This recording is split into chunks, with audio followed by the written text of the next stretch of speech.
Hello and welcome to Experiencing Love. I'm your host, Philip Jocks, and I'm so glad that you're here. I truly don't understand why I don't record more earlier in the day because I am just so much higher in energy than I am when I record at night. Like, I know you can see it. I know it. I can see it. Anyways, that's neither here nor there. I'm here right now, and over there is a problem for later. That is such a fun way to think about that. Anywho, I noticed something very interesting to me over these last few days when it comes to the content that I'm creating. Not just what time I create it, but what I'm creating and where I'm putting it. As you may very well know, I've been doing my 30 and 30 challenge, trying to create offers and put them out into the world with the practice of putting out offers, being comfortable doing so, feeling like it's okay if it works or doesn't. Like, I'm all right being humiliated, even though that's not the goal. If it happens, it happens. But what I've noticed recently is I've been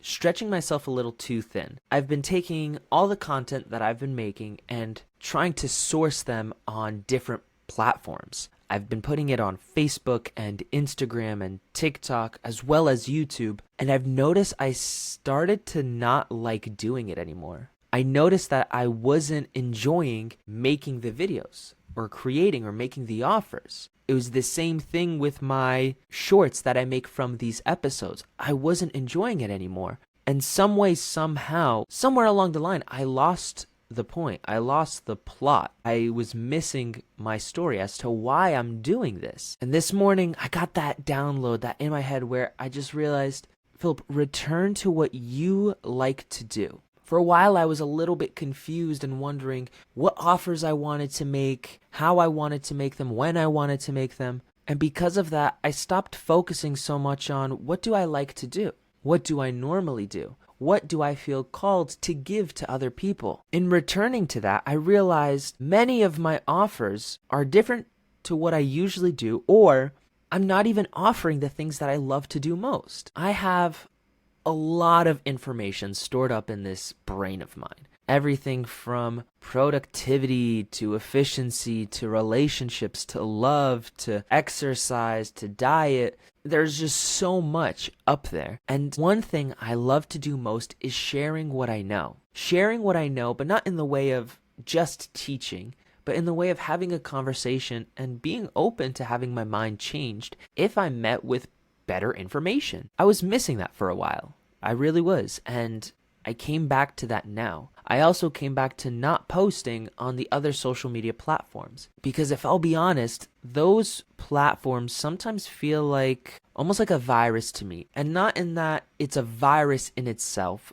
but in that when I use it, I feel like I've infected myself with something. I feel like I start to lose a part of myself. Because since doing that, I've noticed I was using TikTok, which I haven't done in years. I've been using Facebook almost every single day, watching videos. I've been using Instagram, looking at videos there as well. And this is all stuff that I know doesn't actually help me grow. Yeah, I would love to post on there. I would actually love most to have someone else post on there for me. Someone who takes my content, repurposes it, worries about captions and whatnot because they know how those platforms work and they handle that for me. I want to focus on what I love to do, what I feel called to do. Making these videos, having calls, helping people with their problems and whatever they have going on. I made a note a couple nights ago where I just gave great appreciation and gratitude to my past and the person I am for being the type of person that people trust talking to. And that statement comes from examples in my life, not just this idea of what I want to be. I think for a while I was actually in denial. I thought, nah, who would want to talk to me? What do I have to say? What do I have to share? But then time and again, through love and connection and just being with other people, they feel safe and comfortable enough to really open up and be vulnerable with me to a level that I know that they're not having these conversations with just anybody. And I take great pride in that, knowing they trust me. They feel safe with me. I was sharing this exact statement, this exact sentiment with a friend of mine just a few days ago, and she described me as having this loving and grounded presence. And honestly, I still struggle with accepting that or confirming that, but over time, the evidence is just adding up. I'm not saying that it's the grounding thing. I'm just saying that there is something going on. And I want to lean into that.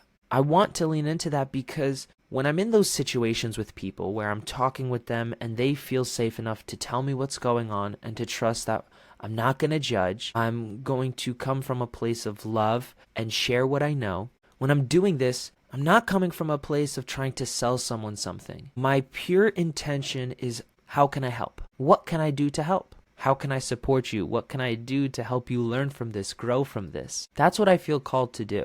I know that there's times where some of the things that I can do, some of the things that I say can come off pretty formal. Another friend of mine just recently told me that my texts come off as so business formal sometimes, and I don't mean them to be that way. Funny enough, with this person, I'm actually more relaxed than I am with others, so I can only imagine how other people receive my texts. And I know that something like that has caused me trouble in the past. You know, people believing that I may be insensitive or a bit too rigid through my text because I can't express the emotion and nuance that I have through my voice, through my body. So I know that I could come off that way sometimes, which for me is the beauty of recording, which for me is the beauty of creating these videos. Because even if I do speak that way, use the words in a specific way, I at least know that they could connect with someone.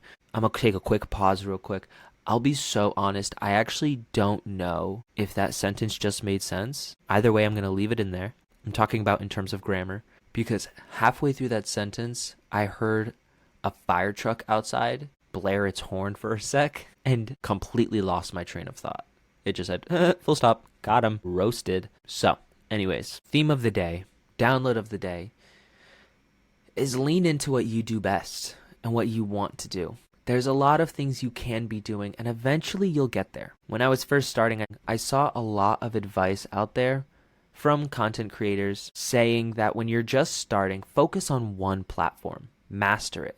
Like really figure out what works there, how you present yourself, what type of content works, who's your audience. Then and only then you can add on maybe another platform or maybe another two. It's so easy for us to want to be like all these huge channels that are out there, huge accounts that post on every single platform. But the thing is, they have massive teams to do so. Or maybe they're not massive, but even just having one other person, two other people, three other people means that the person creating doesn't have to focus on different strategies and different platforms and different audiences. They get to just focus on creating the best quality work they can. I'm not in that place right now. I am still doing everything myself. I'm still recording myself, editing myself, I'm posting myself, and I know I'll get there. I know I'll get there with time, with persistence, because I truly believe that wherever I'm meant to end up, this is the path I'm meant to take. It's a crazy one,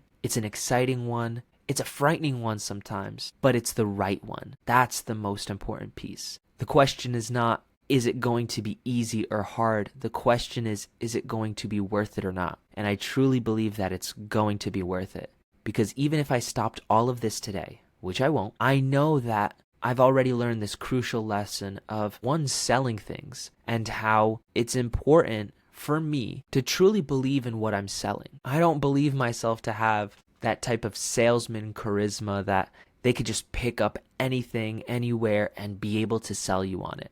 In all honesty, sometimes, well, it feels salesy to me. It feels like those people don't care about what they're selling. They're caring about your money, or they're caring about what you're bringing in. And that's probably just a story of mine. That's my own beliefs, maybe holding me back. But what I know is that I don't need to have that natural salesman charisma for everything if I just truly sell what I believe, because then it's coming from my heart. Then people know it's real. My goal is not the money coming in. My goal is the experience and the gifts that I get to give out. If I had my way, I would probably say that my goal is to travel the world and help people from all over, from different cultures, from different walks of life, and help them live the life that they're meant to live. However that may look. Maybe for some people that's giving resources, giving time and money. For some people that may be giving my energy or giving my presence. For some, that may be just bringing two people I know together. If I had my way, I would love to do that for the rest of my life, and I honestly plan to.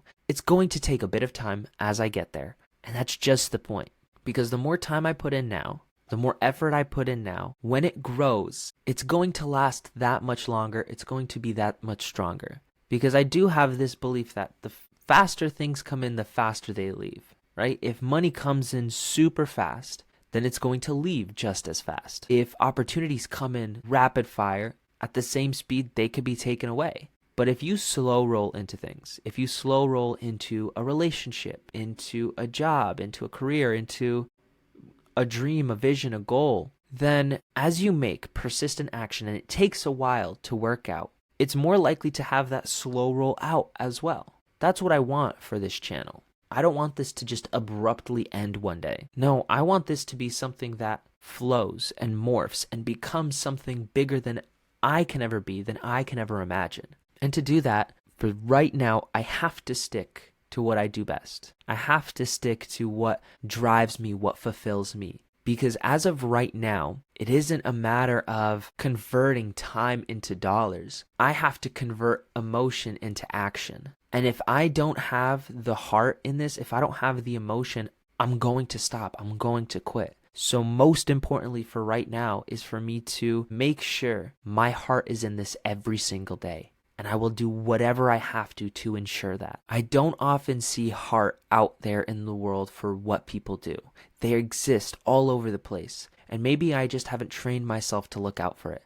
But I know that when someone loves what they do, they bring a different type of passion, a different type of creativity, a different type of result into everything that they touch. I really want that to be me, and I'm going to make that me. So, with all that being said, what I wish for you, the viewer, the audience, the person looking at my face or listening to my voice right now, I want you to do what you do best. I want you to share your love, your passion, your drive with the world. There is something out there that calls out to you, and all I want for you is to give that to someone who's never had it before. Show them what's possible. It may take time, it may be hard, but I promise you, it's worth it. So until next time, just remember to always, always, always fill up with the love. And I look forward to seeing you in the next one. I love you.